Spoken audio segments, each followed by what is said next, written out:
En un mundo corrompido por la maldad, brilla una luz, surge una voz. Abba, Padre. Abba, Padre. Abba, Padre. Queremos escuchar tu voz. Abba, Padre. Abba, Padre. Date tu espíritu, Señor. Abba, Padre. Abba, Padre. Queremos escuchar tu voz. Y ya con ustedes, sus anfitriones. Bendiciones, hermanos y hermanas. Sean todos y todas bienvenidos a tu programa Abba Padre Internacional. Hoy de una manera especial tenemos un contenido maravilloso, específicamente porque la persona de Cristo se nos revela como esa misericordia del Padre, ese Padre compasivo, ese Padre misericordioso, que a través de nuestros diversos segmentos vamos a testificar esa misericordia tan grande del Padre para con nosotros. Invoquemos juntos la presencia del Espíritu del Señor. Mi nombre es Edgardo Rubino, soy de la República de Panamá y muy contento de poder estar con ustedes. Vamos a ponernos en este momento en oración para orar por nuestro hermano, para que el Espíritu Santo sea quien en este momento moldee este lugar, moldee esta transmisión, que el Espíritu Santo sea quien de alguna manera nos conecte con ese Abba Padre que está dentro de ti y ese Abba Padre que está dentro de mí. Pongámonos en oración entonces, querido hermano, y vamos a alabar al Señor. Bendito sea Dios. Manda tu fuego sobre este lugar, Jesús.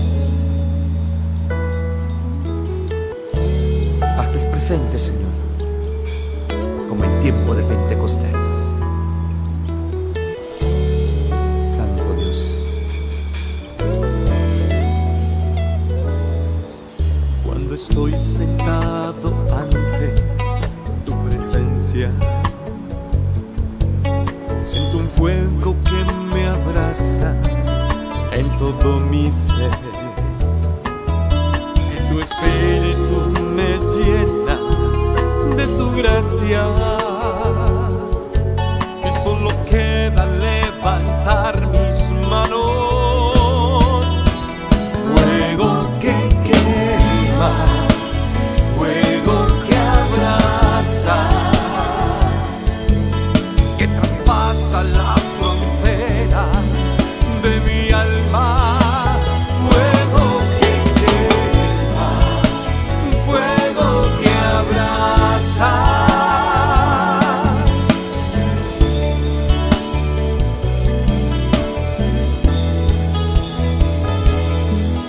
Cuando un pueblo se levanta en alabanza y su espíritu desciende sobre tu altar, multitud de ángeles vienen a adorarle, porque Cristo ha descendido en oración. Fuego que quema, fuego que abraza, que traspasa la frontera de mi alma. Fuego que quema, fuego que abraza. Cuando un pueblo se levanta en oración. Fuego que quema, fuego que abraza, que traspasa la frontera de mi alma. Fuego que quema, fuego que abraza. Cuando un pueblo se levanta en oración.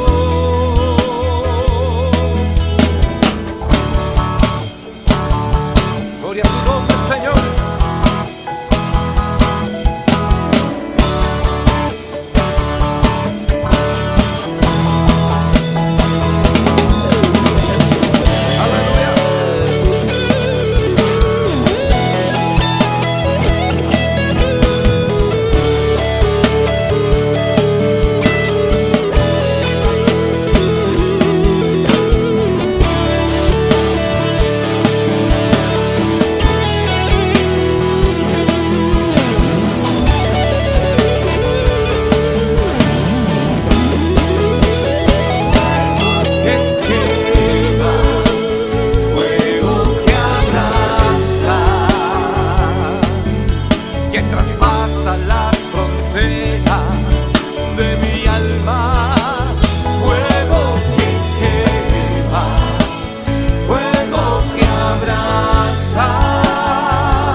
Mis hermanos, hoy reflexionamos con la lectura del Santo Evangelio según San Mateo en su capítulo 9, en los versos del 9 al 13. En aquel tiempo vio Jesús al pasar a un hombre llamado Mateo, sentado al mostrador de los impuestos, y le dijo: sígueme. Él se levantó y lo siguió. Y estando en la mesa en casa de Mateo, muchos publicanos y pecadores que habían acudido se sentaron con Jesús y sus discípulos. Los fariseos, al verlo, preguntaron a los discípulos de Jesús: ¿cómo es que vuestro maestro come con publicanos y pecadores? Jesús lo oyó y dijo: no tienen necesidad de médico los sanos, sino los enfermos. Andad, aprended lo que significa misericordia. Quiero misericordia y no sacrificios, que no he venido a llamar a los justos, sino a los pecadores. Esto es palabra del Señor. Qué maravilloso en este episodio que nos relata el evangelista San Mateo, un episodio donde Jesús hace un relato de la exhibición de lo que es la misericordia del Padre. Dios no hace distinción de persona. Cristo vino al mundo a entregar su vida por amor a nosotros, con un objetivo principal, que era librarnos de la muerte eterna, desatarnos de las ataduras que yacen sobre la humanidad por el pecado original, desde nuestros ancestros, desde nuestros primeros padres Adán y Eva. El amor de Jesús es un amor que se manifiesta hasta el extremo, y así como llamó a Mateo, llamó a tantos, pero específicamente el personaje de Mateo, un cobrador de impuestos, un funcionario romano, un hombre que vivía según las costumbres romanas y que oprimía al pueblo judío con esta acción de ser un cobrador de impuestos. Pero Jesús no se fijó en su posición actual en la cual Mateo se encontraba en ese momento. Y eso es lo que Jesucristo quiere hacer hoy contigo. No importa tu estado de vida. No importa el título que te haya etiquetado la humanidad. Cristo se nos presenta como un Cristo compasivo, como un Cristo misericordioso. San Pablo lo describe en la carta a los Efesios, capítulo 4, verso 2, que Jesucristo es el rostro de la misericordia del Padre. Y esto es lo que evidencia San Mateo en este pasaje bíblico, de esa compasión, de esa misericordia. Aunque los fariseos criticaban la conducta de evangelización de Jesús y se dirigían a los discípulos de Jesús: mira cómo tu maestro come y bebe con pecadores. ¿Acaso la misión de un maestro no es enseñar e instruir a sus discípulos, especialmente aquellos que desconocen la grandeza de aquel en nombre del cual enseña? Esto es lo que Jesús hace énfasis en este pasaje bíblico. Cristo es enviado del Padre. Por tanto, Jesucristo vino no a los sanos, no a aquellos que están dentro de un templo, no a aquellos que ya están congregados, que escuchan palabra de Dios, no. Específicamente Él vino por aquellos que están fuera del redil, por aquellos que no escuchan la palabra de Dios, por aquellos que día tras día se pierden y mueren sin escuchar la palabra de Jesús, sin conocer a Jesús. Hoy de una manera especial Cristo nos invita, nos llama para estar con Él, pero es un llamado personal a ti tal cual tú eres. Y a través de que tú te abras a este llamado y tú le permitas a Jesús tener ese encuentro con Él, te aseguro, hermano y hermana, que tu vida nunca más será igual. Yo soy testigo. Después que conocemos a Jesús, aunque tengamos caída, aunque pasemos situaciones difíciles, Jesús el Señor está con nosotros. Bendiciones.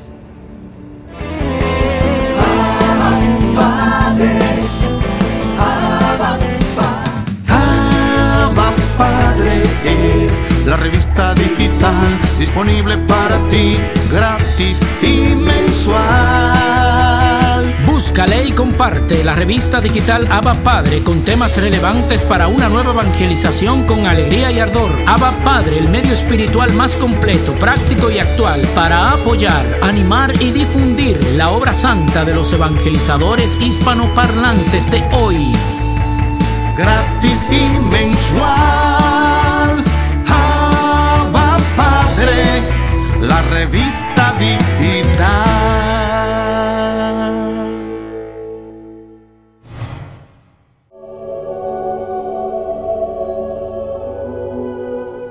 Hola, hola, buenos días. Mi nombre es Ariel Céspedes Vargas y hoy 21 de septiembre la iglesia celebra el día de San Mateo Apóstol, este hombre que dejó todo para seguir al Señor. Escuchemos qué podemos aprender de su vida. San Mateo Apóstol. Mateo significa regalo de Dios. Se llamaba también Leví y era hijo de Alfeo. Su oficio era recaudador de impuestos, un cargo muy odiado por los judíos porque esos impuestos se recolectaban para una nación extranjera. Los publicanos o recaudadores de impuestos se enriquecían fácilmente y quizá a Mateo le atraía la idea de hacerse rico prontamente. Pero una vez se encontró con Jesucristo, ya dejó para siempre su ambición al dinero y se dedicó por completo a buscar la salvación de las almas y el reino de Dios. Como ejercía su oficio en Cafarnaúm y en esa ciudad pasaba Jesús muchos días y obraba milagros maravillosos, ya seguramente Mateo lo había escuchado varias veces y le había impresionado el modo de ser y de hablar de este maestro formidable. Y un día, estando él en su oficina de cobranzas, quizá pensando acerca de lo que debería hacer en el futuro, vio aparecer frente a él nada más y nada menos que al Divino Maestro, el cual le hizo una propuesta que él prontamente respondió. Cuando Jesús le dijo, «Ven y sígueme», Mateo aceptó sin más invitación a Jesús y renunciando a su empleo tan productivo, se fue con él y ya no ganaba dinero, sino que ganaba almas para el cielo. Mateo dispuso despedirse de su vida de empleado público dando un gran almuerzo a todos sus amigos y el invitado de honor era nada más y nada menos que Jesús. Y con él sus apóstoles, y como allí se reunía la flor nata de los pecadores y publicanos, los fariseos se escandalizaron horriblemente y llamaron a varios de los apóstoles para protestarle la actuación de su jefe. ¿Cómo es que su maestro se atreve a comer con publicanos y pecadores? Jesús respondió a estas protestas de la siguiente forma: No necesitan médicos los que están sanos, sino los que están enfermos. Yo he venido a buscar y a salvar a los que estaban perdidos. Desde entonces, Mateo va siempre al lado de Jesús, presencia sus milagros, oye sus sabios sermones y colabora predicando y catequizando por los pueblos y organizando las multitudes cuando siguen ansiosas al oír al gran profeta de Nazaret. En todo el mundo es conocido este santo y lo será por siempre a causa del maravilloso libro que escribió, el Evangelio según San Mateo. Este corto escrito de tan solo 28 capítulos y 50 páginas ha sido la delicia de predicadores y catequistas durante 20 siglos. Por todos los continentes, Mateo y su Evangelio, su palabra significa buena noticia, copia sermones muy famosos de Jesús, como por ejemplo el Sermón de la Montaña. Es probar que Jesucristo El fin del Evangelio de Mateo es probar que Jesucristo sí es el Mesías o Salvador anunciado por los profetas en el Antiguo Testamento. Este Evangelio fue escrito especialmente para los judíos que se convertían al cristianismo y por eso fue redactado en el idioma de ellos, el arameo. San Mateo, gran evangelizador, pide a Dios que nos conceda el gran entusiasmo por leer, meditar, practicar siempre el Evangelio y sobre todo dejarlo todo para seguir al Señor. Hoy es día de San Mateo Apóstol. Como pudimos escuchar, San Mateo Apóstol es el gran escritor del Evangelio según San Mateo. Este hombre que estaba en su mesa de cobrador de impuestos y al mirar la mirada de Jesús, lo dejó todo y siguió al Señor. Lo primero que tú y yo tenemos que imitar es a dejarlo todo por seguir al Señor. A veces no queremos dejar ni siquiera la novela, la familia. Tenemos tantos pretextos para no dejarlo todo y seguir al Señor. ¿Y de qué nos sirve trabajar toda la vida vida, por lo que al final va a perecer. Trabajemos por el reino de los cielos, trabajemos para que las personas que no conocen a Dios se encuentren con el Señor, compartamos los contenidos religiosos para que todo el tiempo, todo el día, alguien llegue a la presencia del Señor y haya sido porque tú lo ayudaste. Mateo lo dejó todo y siguió al Señor.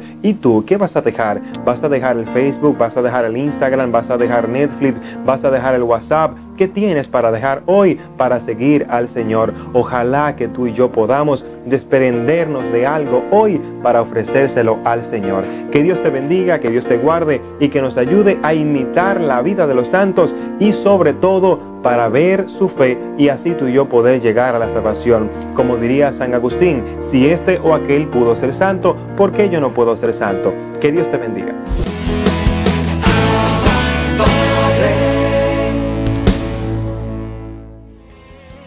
Abrazo de gloria, familia, abrazo de gloria, equipo. Hoy es un buen día para nosotros preguntarnos, ¿cómo estoy yo en mi oración? Y cuando hablo de mi oración, es esa oración que me conecta a Dios.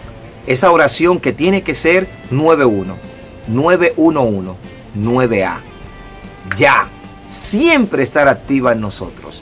Descuidamos bastante nuestra oración personal. Descuidamos bastante ese dialogar con Dios.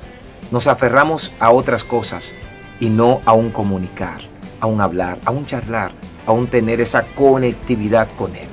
Hoy es un buen día para yo hacerme un autoanálisis. Si estoy frío, poder decir, tengo que calentarme. Si no estoy en nada, poder decir, tengo que ponerme en esto. Porque la oración es el alimento, jóvenes. La oración es el alimento que nos capacita y nos da la sabiduría de entender la circunstancia que muchas veces estamos atravesando, de entender el proceso de la soledad, que era necesario yo estar solo, de entender el proceso de la enfermedad, que era necesario esa enfermedad, de entender el proceso del despido del trabajo, que era necesario para hoy evolucionar y dar un paso gigantesco, de entender el proceso que hoy yo me estoy quejando y me estoy lamentando. Hoy es un buen día de recuperar ese hablar con Dios, ese dialogar con Dios, ese charlar con Dios, donde Él me dice a mí, prepárate a través de un problema que está a punto de llegar, donde Él me puede capacitar y darme las armas necesarias para yo poder enfrentarlo. Pero dígame usted, si estamos totalmente agonizantes en nuestra oración personal, ¿qué cree usted, joven que está por ahí, mujer que está por ahí? ¿Cómo estamos nosotros? Estamos débiles, estamos totalmente anémicos. Entonces, con debilidad y con anemia, el problema, las dificultades serán aún mayor, dolerán aún más. La oración personal es la conectividad con el Señor. Yo le cuento ya lo que Él sabe que me está pasando. Pero esto me lleva a una amistad y a una relación y a una confianza. Porque cuando hablamos con Él, cuando nos conectamos en ese tú a tú con Él, aprendemos a confiar. Aunque me estoy hundiendo, duermo en esa tempestad. Aunque el viento sopla fuerte, estoy descansando en ese viento fuerte. Pero para yo llegar a ese dormir profundo, yo tengo que estar en una oración permanente con Dios. Yo tengo que estar en un dialogar con Dios. Y este tipo de oración personal me lleva a mí también a una conversión, me lleva a mí también a un cambio, me lleva a mí a una renuncia, pero aparte de eso, a un amarle, a un quererle, a un servirle y a un estar más en Él. Así que a ti que está por ahí, joven, te invito, te motivo a que no descuide tu oración personal, a que no descuide ese momento con Él. Te invito a que si estaba apartado de hablar con Dios, hoy pueda decir, me voy a animar a sacar ese tiempecito de hablar a solas con Dios. El mismo Señor lo dice, oren para que no caigan en tentación. El mismo Señor lo dice, actívense en la oración, porque la oración es la fortaleza del hombre. La oración es la conectividad de nosotros con ese Padre Dios. No solamente la oración grupal, ni solamente la oración comunitaria. Mi oración personal, mi conectividad con Dios a sola, yo no la puedo perder.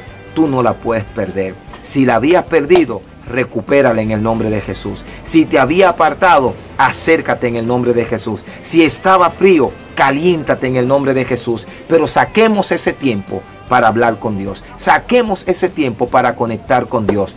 Que Dios te bendiga. Que Dios nos conecte a Él. Que Dios nos ayude a hablar con Él, a amarle a Él y a entregarnos a Él a través de la oración personal. Que aunque vengan vientos fuertes, yo pueda decir, yo descanso en Él, yo duermo en Él, yo estoy confiado en Él, porque descanso en los brazos de mi Padre, que me dice a mí, no temas, Junior, no temas, hijo mío, no temas, hija mía, porque yo estoy contigo. Y eso lo podemos adquirir por medio de nuestra oración. Oremos, saquemos ese tiempecito en casa, en el trabajo, a donde estemos o donde vayamos, saquemos ese tiempo de decirle a ese Padre de amor, te amo, aquí estoy, me entrego a ti, mi vida entera te pertenece a ti. Que Dios te bendiga, que Dios te apapache, que Dios te guarde. Abrazo de gloria, equipo, abrazo de gloria, mis jóvenes. Continuamos con la programación de Abba Padre Internacional.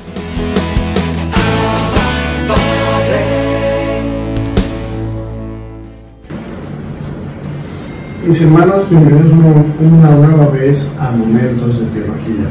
El día de hoy vamos a hablar cómo la muerte redentora de Cristo está en el designio divino de la salvación. Jesús fue entregado a muerte según ese designio divino. Ustedes saben que había sido profetizado desde la antigüedad, en el Antiguo Testamento había sido profetizado que Jesús pues iba a entregar por los pecados. Y eso donde mejor lo dice es el profeta Isaías con el siervo sufriente. La muerte violenta de Jesús no fue un fruto del azar o una desgracia, una desgraciada constelación de circunstancias que se dieron. No, o sea, todo eso estaba bajo el proyecto divino, un misterioso designio de Dios, como nos lo explica San Pedro en la carta a los judíos. Como nos lo explica San Pedro cuando él le habla a los judíos en Jerusalén en su primer discurso en Pentecostés. Él dice, fue entregado según el determinado designio y pleno conocimiento de Dios. Este lenguaje bíblico no significa que los que han entregado a Jesús, como hemos hablado en la clase pasada, fueran ejecutores solamente pasivos de un drama escrito de antemano por Dios. No es así la manera de las cosas. O sea, aunque se conozca el futuro a través de profecía y Jesús tenga conocimiento de la gente obra según su libertad. O sea, lo que pasa es que Dios tiene conocimiento de lo que va a pasar, pero Él no obra, o son toditos títeres los cuales hacen lo que Él quiera. No, Él sabe lo que va a pasar, entonces eso también es su designio. Por eso alguna persona dice, pero que no somos libres, porque mira, ya Él sabe lo que va a pasar también. Pero el que Él sepa que vaya a pasar no significa que no seamos libres, es que Él ve el futuro, no es que Él crea el futuro. El futuro lo creamos nosotros, los seres humanos, lo que hacemos con nuestra libertad. Para Dios, todos los momentos del tiempo están presentes en su actualidad. Por tanto, Él establece su designio eterno de predestinación, incluyendo en él la respuesta libre de cada hombre a su gracia. Si verdaderamente se han reunido en esta ciudad contra tu siervo Jesús, que tú has ungido, Herodes, Poncio Pilato, con las naciones gentiles y los pueblos de Israel. Esto nos lo dice, es como parafraseando el Salmo 2. De tal suerte que ellos han cumplido todo lo que en tu poder y tu sabiduría habías predestinado. Dios ha permitido los actos nacidos de su ceguera para realizar su designio de salvación. Como podemos verlo en Hechos de los Apóstoles 3, 17, 18. Hay una parte donde dice fue muerto por nuestros pecados según las Escrituras. Este designio divino de salvación a través de la muerte del siervo, el justo, ha sido anunciado ante la Escritura como un misterio de redención universal, es decir, de rescate que libera a los hombres de la esclavitud del pecado. Es lo que hemos venido tratando de hacer varios programas. Él tenía definido cuál era la redención o salvación. Los judíos lo entendían de otra manera, entendían que era una salvación política, una salvación de ese tipo. Pero Jesús estaba claro y consciente de cuál era el designio: liberarnos de la esclavitud del pecado. Y San Pablo profesa en una confesión de fe que dice haber recibido que Cristo ha muerto por nuestros pecados según las Escrituras. La muerte redentora de Jesús cumple en particular la profecía del siervo de Oriente. Jesús mismo que se presentó el sentido de su vida y de su muerte a la luz del siervo de Oriente. Después de su resurrección dio esta interpretación de las Escrituras a los discípulos de Emaús, luego a los propios apóstoles. Ustedes saben que estaban los discípulos caminando y se sentían derrotados. Entonces les explica pues qué torpes son para entender la cosa de Dios, y le empezó a hablar de que él tenía que padecer todo eso antes de entrar en su gloria. Y él hizo algo, él se hizo pecado por nosotros. El que no tenía pecado se hizo pecado por nosotros. San Pedro pudo formular así la fe apostólica en el designio divino de salvación.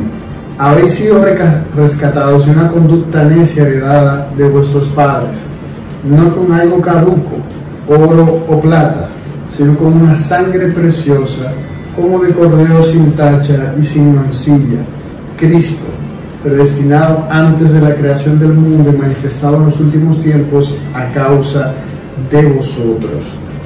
Esto lo podemos ver en 1 de Pedro, capítulo 1, del 18 al 20. Los pecados de los hombres, en consecuencia del pecado original, están sancionados con la muerte, pues todo pecado y la paga del pecado es la muerte. Al enviar a su propio Hijo en la condición de esclavo, la de la humanidad caída y destinada a la muerte a causa del pecado, a quien no conoció pecado, Dios le hizo pecado por nosotros, para que viniésemos a hacer justicia delante de Él.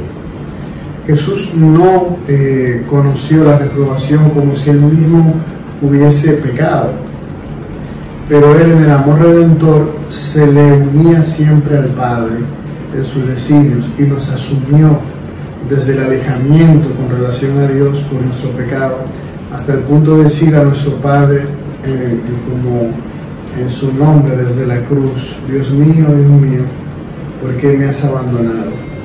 Al haberle hecho así solidario con nosotros, pecadores, Dios no perdonó ni a su propio Hijo, antes bien le entregó por todos nosotros, para que fuéramos reconciliados con Dios por la muerte de su Hijo. Ese era el designio de Dios, que lo que estábamos alejados por el pecado, pues gracias a Cristo podamos volver a acercarnos a Dios. Ya le había explicado un poco en otras clases el tema de la redención, del por qué tenía Dios mismo que venir a hacerlo. No podía ser ningún ser humano normal, tenía que ser Dios. Eso lo hemos hablado, así que busquen otros capítulos del por qué. Dios tiene la iniciativa, Él es que tiene la iniciativa del por qué lo hace de esta manera y no de otra. Al entregar a su Hijo por nuestros pecados, Dios manifiesta que su designio sobre nosotros es un designio de amor benevolente que precede a todo mérito de nuestra parte. Y en esto consiste el amor, no en que nosotros hayamos amado a Dios, sino en que Él nos amó y nos envió a su Hijo como propiciación por nuestros pecados, como dice la carta de San Juan. La prueba de que Dios nos ama es que Cristo, siendo nosotros todavía pecadores, murió por nosotros. Todavía acentúa más. Jesús ha recordado al final de la parábola de la oveja perdida que este amor es sin excepción. Dios no hace excepción de persona, y de la misma manera no es voluntad de vuestro Padre Celestial que se pierda uno de estos pequeños. Afirma que dar su vida en rescate por mucho. Jesús lo tenía muy acentuado. Él sabía que era eso, dar su vida por ellos. Y este último término no es restrictivo, opone el conjunto de la humanidad a la única persona del Redentor, que se entrega para salvarla. La Iglesia, siguiendo a los apóstoles, enseña que Cristo ha muerto por todos los hombres sin excepción. No hay, ni hubo, ni habrá un hombre alguno por quien no haya padecido Cristo. Por eso él rompe, él hace como si clavara la cruz en la historia y se divide con él, porque su redención afecta desde ahí hacia atrás y desde adelante hasta el futuro. Su redención abarca toda la historia de la humanidad. Vamos a dejarlo acá. En la próxima entrega vamos a hablar de cómo Cristo se ofreció a su Padre por nuestros pecados y cómo toda su vida fue oración al Padre, no solamente su oración en la cruz, y cómo es el Cordero que quita el pecado del mundo y cómo Él acepta libremente pues ser esa oblación por nuestros pecados, y como Él ya había anticipado pues ofrecerse libremente en nuestro rescate, para luego ya entrar en un momento en el que meditaremos un poco de el momento de Jesús en Getsemaní, que es muy interesante e importante entender lo que sea en ese momento. Así que nos vemos en otro momento de teología.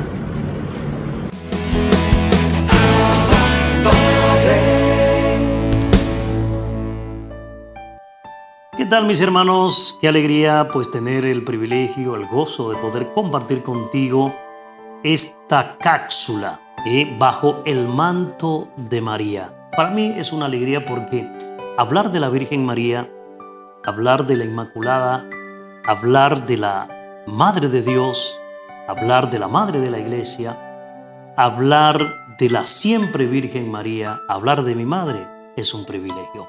Por ende, estos días pues voy a tener esta oportunidad de hablar contigo acerca de esta gran mujer, modelo y madre de cielo y tierra, Madre de Dios, Virgen María. Vamos a hablar de los dogmas marianos y es el tema que vamos a estar abarcando pues estos días que voy a estar haciéndote compañía en este espacio.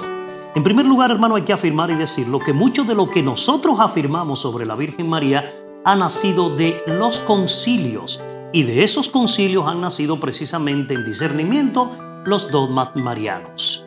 Nosotros, en primer lugar, y que quede claro, como católico, hermano, adoramos únicamente a Dios Padre Todopoderoso. Pero, pese al amor que le podemos profesar, nos podemos sentir intimidados por Él e incluso pensar que es alguien distante a nosotros, que Dios es alguien imposible de poderlo alcanzar. Por eso, precisamente por eso, es que después de la Santísima Trinidad, la Virgen María es fundamental en nuestra vida de fe y en la historia del cristianismo.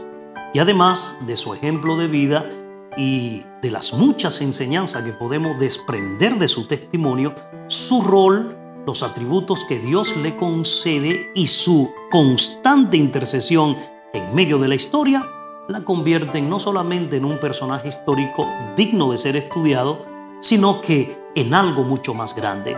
Ahora, el problema es que al no ser la Virgen María una diosa, sino una criatura como todos nosotros, muchos se han confundido y han puesto en duda quién es realmente María.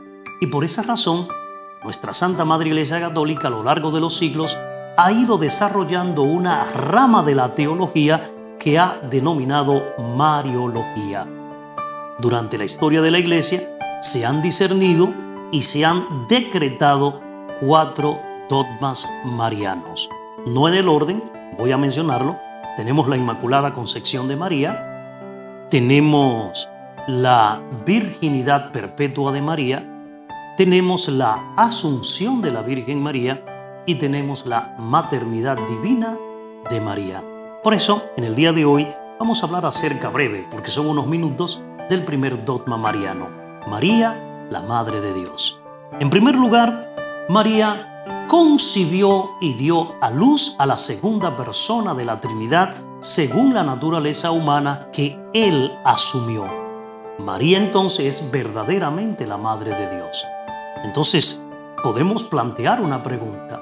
Henry, pero ¿cómo puede ser María la Madre de Dios si Dios ya existía antes de que la Virgen María naciera?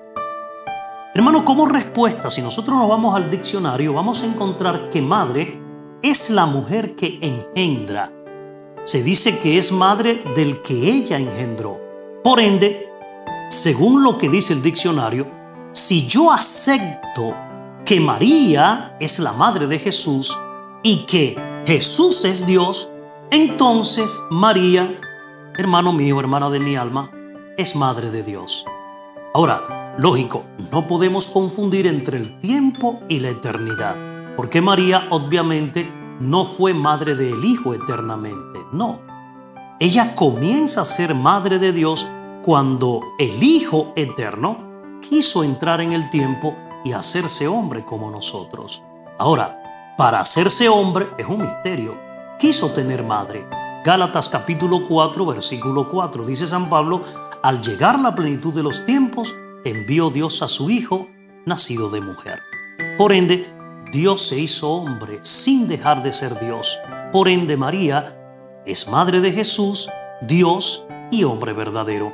Entonces, en conclusión, hermano mío, hermana de mi alma, María es madre de Dios, no porque lo haya engendrado en la eternidad, sino porque lo engendró hace poco más de 2000 años en la encarnación. Y que se entienda, Dios no necesita una madre, pero en ese misterio, Él quiso tener una para hacerse igual a nosotros con infinito amor. Hermano, y Dios, óyeme, asómbrate, es el único que pudo escoger a su madre, nadie más. Y para consternación de algunos y gozo de otros, como es mi caso, escogió a la Santísima Virgen María, quien es y será siempre la Madre de Dios. Por ende, cuando la Virgen María, en el Evangelio de San Lucas, visita a su prima Isabel, dice la palabra que esta movida, ¿oye por quién? Por el Espíritu Santo la llamó Madre de mi Señor. ¿Quién soy yo para que venga a mí la Madre de mi Señor? Hermano, el Señor a quien se refiere esta mujer judía de raíces, formada, era la esposa, nada más y nada menos, que el sacerdote que le tocaba ese año, hermano de mi alma, ofrecer sacrificios en el templo. No estamos hablando de una judía cualquiera, estamos hablando de una mujer formada, de una judía formada, hermano, y un judío no le llama Señor más que a Dios. Por ende, San Lucas 1:39, Isabel, cuando se refiere la Madre de mi Señor, se está refiriendo al mismo Dios, movida por el Espíritu Santo. Hermano, la verdad de que María es Madre de Dios es parte de la fe de todos los cristianos ortodoxos. ¿Qué significa esa palabra? Aquellos cristianos de doctrina recta. Eso significa ortodoxo, cristiano de doctrina recta.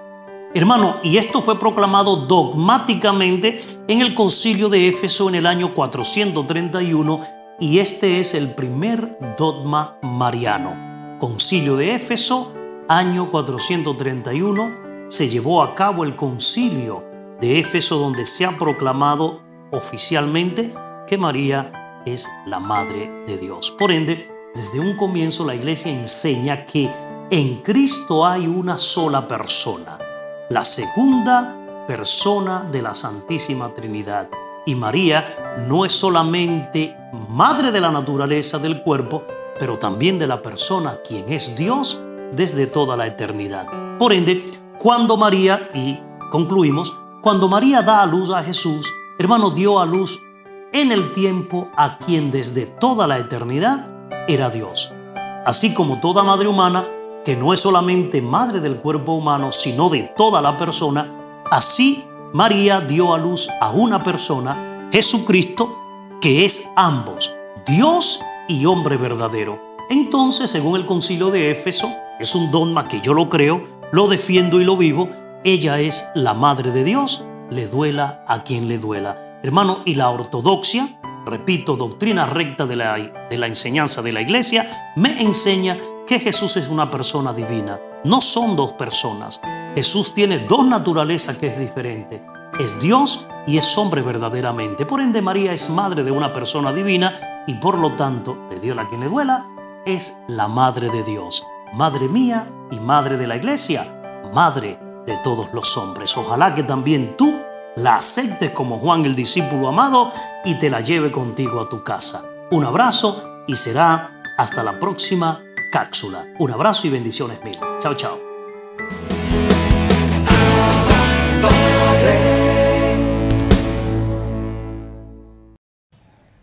Hola estimados hermanos, mi nombre es José Antonio. De manera muy especial enviamos un caluroso saludo a nuestros hermanos de Abba Padre desde el Seminario Mayor San Vicente de Paúl en Tegucigalpa, Honduras. Les enviamos desde acá un abrazo muy fuerte y unidos siempre en oración. Quiero seguir compartiendo con ustedes este tema que debe ser de mucho interés para nosotros que formamos parte de esta gran institución como es la Santa Iglesia Católica. Y continuaremos exponiendo acerca de ese papel fundamental que tienen los laicos dentro de ella.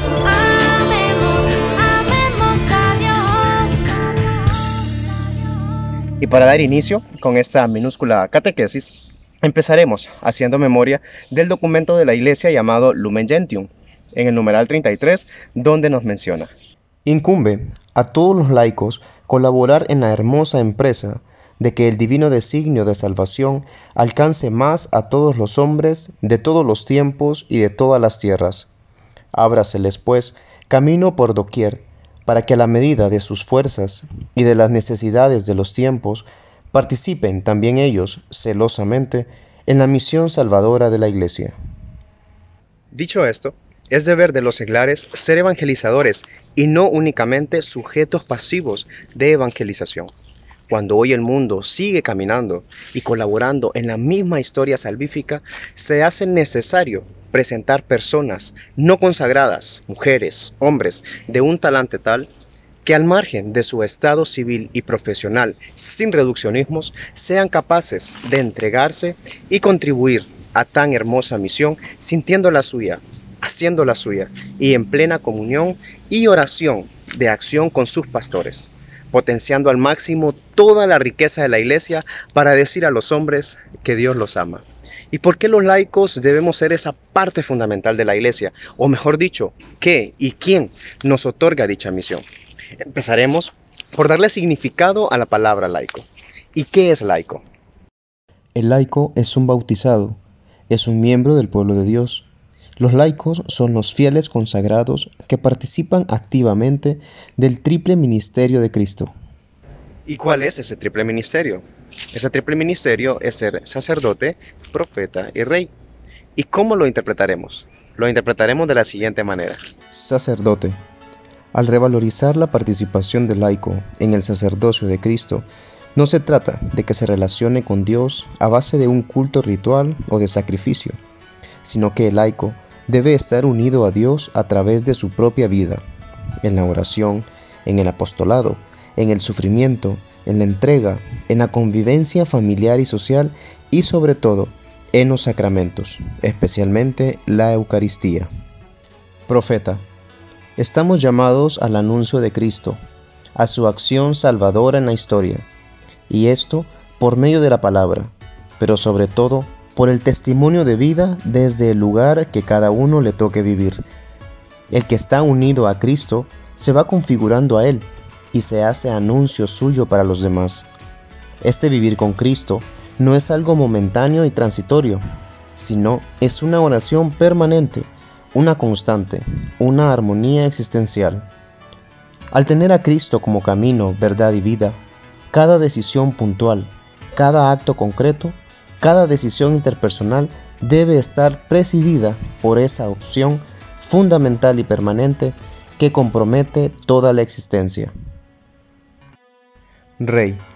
La actuación como reyes requiere una misión de caridad, intentar que la justicia, la solidaridad y el amor cale en las personas y el mundo entero. Luchar por el desarrollo de los pueblos y el desarraigo de la pobreza es responsabilidad de todo ciudadano, sobre todo del cristiano que se siente rey. Las exigencias cristianas comprometen en toda la problemática de las obras de caridad, particularmente las que se acercan a la miseria y a los necesitados, comprometiendo su condición y asumiendo la solución de los problemas como si se tratasen de los personales. Por tanto, el seglar no es un receptor pasivo, ejerce esa triple función de Cristo, sacerdote, rey y profeta, a través de los ministerios de los laicos, que no son mera acción de suplencia, sino que es parte de la misión de la Iglesia, evangelizar al mundo, conectando sus experiencias con las de Jesús, actuar en su nombre, pudiendo de esta manera llegar a decir como el apóstol: no soy yo quien vive, es Cristo quien vive en mí. De este modo, prolonga la vida de Jesús en la tierra, ayuda a restaurar todas las cosas en Cristo. El Concilio Vaticano II nos dirá que todo cristiano, por el hecho de su bautismo y desde esta pertenencia a la Iglesia, está llamado a amar el Evangelio, a acogerlo y a orientar su vida hacia los demás, para comunicar la luz de Cristo, la alegría del reino, porque el llamamiento apostólico es una dimensión esencial de su ser y la vitalidad de la Iglesia de Jesucristo y su misión en el mundo. Todo esto dependerá de la riqueza específica que aporte cada vocación cristiana. Asimismo, el Concilio Vaticano presenta los ministerios y los carismas como dones del Espíritu Santo para la edificación del cuerpo de Cristo y para el cumplimiento de su misión salvadora en el mundo. La Iglesia, en efecto, es dirigida y guiada por el Espíritu, que generosamente distribuye diversos dones jerárquicos y carismáticos entre todos los bautizados, llamándolos a ser, cada uno a su modo, activos y corresponsables. La Iglesia vive en el mundo, aunque no es del mundo, y es enviada a continuar la obra redentora de Jesucristo. No se puede establecer el nivel del cristianismo en hacer más o menos prácticas de piedad, sino en el seguimiento de Cristo, que pasó su vida haciendo el bien. No se trata de imitar a Cristo desde mi puesto de espectador, sino en seguirlo desde la acción, el tomar conciencia de la consagración bautismal y en la participación del sacerdocio de Cristo, que implica para el seglar un replanteamiento de la actividad cotidiana. Las ceremonias religiosas son válidas en tanto y en cuanto conduzca a la relación con Dios y con los hermanos, sobre todo con los más necesitados. Una vida vivida en superficialidad y sin compromiso es un signo claro de falta de conciencia de su consagración bautismal. Se es a veces más religioso que cristiano. El seglar, al vivir la vida cotidiana siguiendo a Jesús, santifica todas sus actividades y viviéndolas desde su consagración bautismal, se integra en el proyecto del reino de Dios. De esta manera, transforma todas las realidades desde su fe y hace vivir un culto a Dios, a través de su trabajo, a través de la vida familiar, a través de la participación política y en todos los campos donde se desarrolla día con día. De esta manera, consagra el mundo a Dios. Es necesario, por tanto, un mayor protagonismo de los seglares en la vida pública, con una presencia comprometida y activa. Su religión no puede ser un asunto privado, sino público. A través del testimonio, sin palabras, los cristianos hacen plantearse a quienes contemplan su vida interrogantes irresistibles. Si tuviéramos cristianos comprometidos, a lo mejor no hubiera tanta corrupción. La fe, el testimonio y la coherencia de vida serán, pues, la aportación seglar a las necesidades de urgencia de la sociedad actual. La vida según el Espíritu, cuyo fruto es la santificación, suscita y exige de todos y cada uno de los bautizados el seguimiento y la imitación de Jesucristo en la aceptación de las bienaventuranzas, en el escuchar y meditar la palabra de Dios, en la participación consciente y activa en la vida litúrgica y sacramental de la Iglesia, en la oración individual y comunitaria, en el hambre y sed de justicia, en el llevar a la práctica el mandamiento del amor en todas las circunstancias de la vida y en el servicio a los hermanos. especialmente si se trata de los más pequeños, de los pobres y de los que sufren, como nos lo enseñó el mismo Jesucristo y como también lo hizo vida nuestro querido santo San Vicente de Paúl. Y para finalizar con este pequeño vídeo, meditaremos una lectura bíblica tomada de la carta de San Pablo a los Corintios. Y en resumidas palabras, el texto menciona que existe una diversidad de carismas, de ministerios, de dones, pero es un único espíritu y que los distribuye a cada uno en particular según su voluntad. ¿Y esto qué nos quiere decir? Pues sencillo, que todos hemos sido llamados de diferentes maneras y dotados de diferentes capacidades, que a la vez nos unifican en el servicio y en el plan salvífico de Jesucristo. Por tanto, sea cual sea nuestro don, nuestro carisma, nuestra habilidad o nuestra destreza, debemos ponerlo siempre al servicio de Dios, al servicio del hermano, de aquel que nos necesita. Pero San Pablo también nos recordará que si yo no tengo amor, nada soy. Por eso, sea cual sea nuestro servicio, por más grande o pequeño que lo consideremos o lo veamos, debemos hacerlo con amor.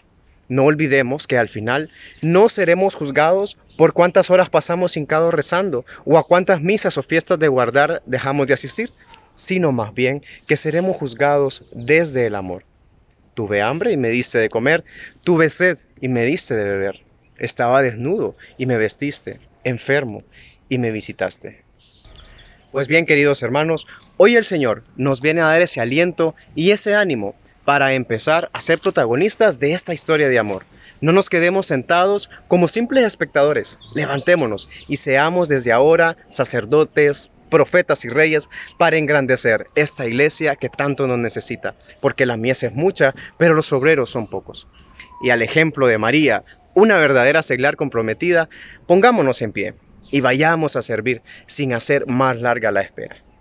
Que Dios nos bendiga y nos vemos en una próxima. Bendiciones.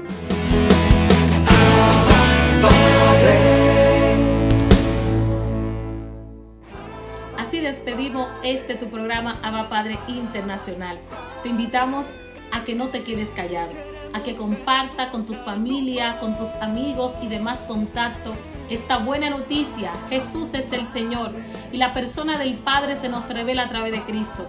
También te invitamos a suscribirte, haz clic a la campanita y sea un evangelizador al compartir este mensaje de salvación. Hasta la próxima.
Escuchar tu